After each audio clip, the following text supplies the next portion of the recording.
이렇게 견적서 작성 방법을 알아봤고요. 이제 계약을 관리할 텐데요. 계약 관리 메뉴를 클릭하고 들어오시면 앞서 견적관리처럼 목록을 확인하실 수 있고요. 검색 기능과 그리고 등록 버튼을 보실 수 있습니다. 근데 아까하고 좀 다른 게 계약 종료일 기준 검색이냐, 계약일 기준 검색이냐, 이 검색 조건이 하나 더 있는 것을 보실 수 있고요. 그럼 이제 계약을 하나 등록해 보도록 하겠습니다. 계약 등록 버튼을 누르고 들어오시면 신규 등록 화면을 보실 수 있는데 이 좌측 블록에 고객 검색 입력 항목이 또 나타납니다. 아까 견적서에서 보셨듯이 고객명을 선택하시면 목록이 나타나고 선택하시면 색상이 변하고요. 이렇게 하면 정상적으로 고객이 선택이 된 것입니다. 그러면 계약명과 계약 형태 이런 것들을 입력해 주신 다음 저장하기 해주시면 되는데요. 일단 입력을 하도록 하겠습니다.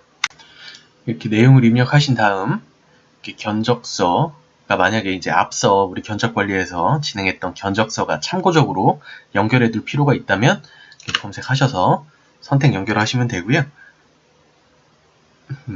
이렇게 계약 관리를 하지만 실제적으로 작성한 계약서가 따로 있다면 스캔이나 복사하셔서 이쪽에 첨부 파일로 저장 후에 보관 관리하실 수도 있습니다.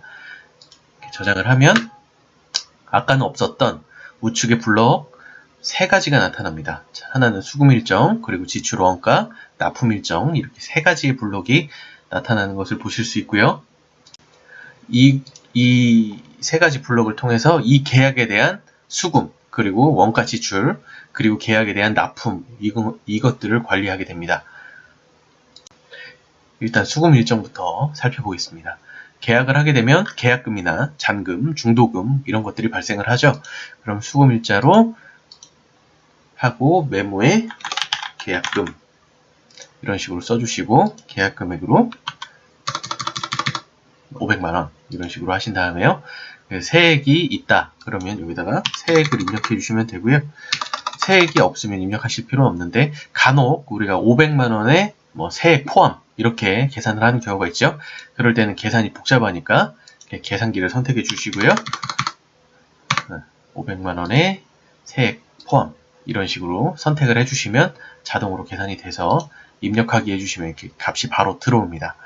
이렇게 해서 수금 일정 추가 버튼을 눌러주시면 수금 목록이 하나 늘어난 걸 볼 수 있고요. 여기서 이제 중도금 일자를 선택하시고 여기다가 또 중도금 추가해 주시고 그리고 나머지 잔금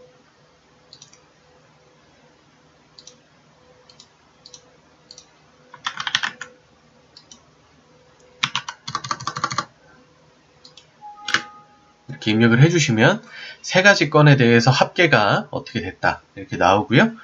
그리고 이쪽에 보시면 계약 금액이 있죠. 그리고 이쪽에 보시면 수금 금액이 있는데 이 두 금액은 프로그램적으로 연관은 없습니다. 때문에 수금 일정에 금액을 더 입력하면 수금 합계가 계약 금액을 초과하는 경우도 발생을 하고요.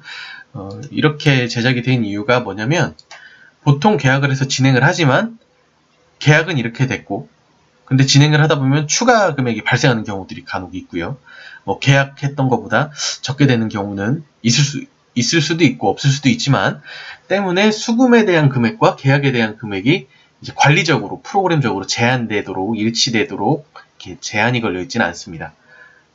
이 부분 주의하셔서 수금 일정 관리 이용하시면 되고요. 수금이 되었다. 그럼 여기 보기 버튼 눌러주시고 수금액에다가 금액 입력해 주신 다음 저장해 주시면 이 금액은 수금이 된 걸로 나오고요. 이렇게 합계 그리고 수금 합계 확인하실 수 있습니다. 그 다음 계약에 대해 관리할 부분이 이제 지출 원가 부분인데요. 1350만 원에 대해서 원가가 없다면 참 좋겠죠. 근데 원가가 만약에 있다면 아까 등록한 거래처 원가 거래처를 선택해 주시고 이 부분도 검색 입력 항목입니다. 아까 고객 입력할 때 검색했던 거와 마찬가지로 해주시면 되고요. 여기서 이제 지출 일자도 선택해 주시고 원가로 금액이 750만 원이 나갔다. 그리고 지출을 인건비 이런 식으로 해서 지출을 등록해 주시면 됩니다. 이렇게 등록된 지출은 만약에 잘못 입력했다면 보기 버튼 눌러 주신 다음 수정하실 수 있고요. 간단하게 관리하실 수 있습니다. 그리고 납품 일정이 있는데요. 납품 일정은 선택해 주시고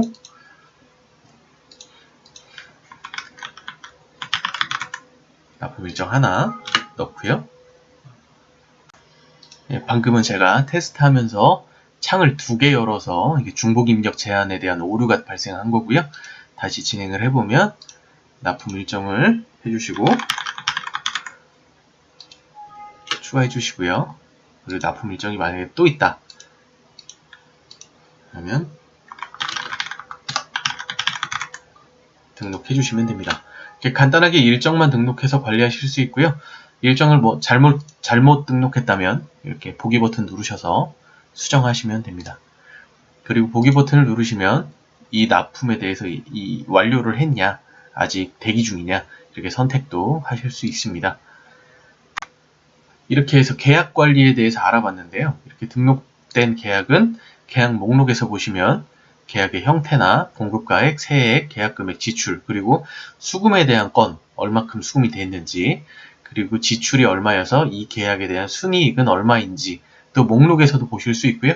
통계에 가셔서 자세한 이렇게 계약들, 기간 동안의 계약이나 수금에 대한 것도 간단하게 확인하실 수 있는데, 아까 계약에 보시면 수금 일정이 있고요. 지출 내용이 있고 또 납품 일정이 있습니다.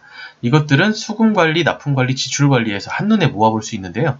이 수금 관리는 이 기간 동안에 여러 가지 계약들 중에 이 기간 동안에 수금해야 될 내용들이 있는 것을 한 번에 모아서 보는 것입니다. 한마디로 계약이 여러 개고 계약마다 수금 일정이 다 다르잖아요. 근데 만약에 11월 1일부터 11월 30일 안에 수금 일정, 여러 가지 계약들의 수금 일정을 한눈에 모아서 보실 수 있고요. 그리고 검색 내역이 미수 내역 이렇게 있는데요. 아까 계약 금액은 우리가 수금액을 처리를 했죠. 수금액이 처리가 안 된 것은 이런 식으로 나타나고 수금액이 처리가 된 것은 이렇게 배경이 있는 목록으로 나타나게 됩니다. 이런 식으로 미수 내역 검색을 하면 수금 내역은 빠지고 미수 내역만 보실 수 있고요. 그리고 또 이 앞에 이렇게 체크박스가 있는데 체크하신 후에 선택 문자 발송 기능을 통해서 이 부분들, 이 고객에게 수금 내역에 대한 알림 메시지 문자를 또 전송할 수 있습니다. 이 문자를 발송하실 때는 템플릿이라는 게 있는데 미리 수금 내용이나 알림에 대한 내용을 작성해 놓고 이용하실 수 있습니다. 부분은 회원 및 사원 관리에 SMS 템플릿 관리 메뉴 이용하셔서 미리 작성해 두실 수 있고요. 그리고 납품 관리 메뉴를 보시면 이 부분도 앞서 설명드린 수금 관리와 동일하게 계약건들에 대한 납품권을 모아보는 부분입니다. 그리고 이 부분에서 이 부분을 완료를 하면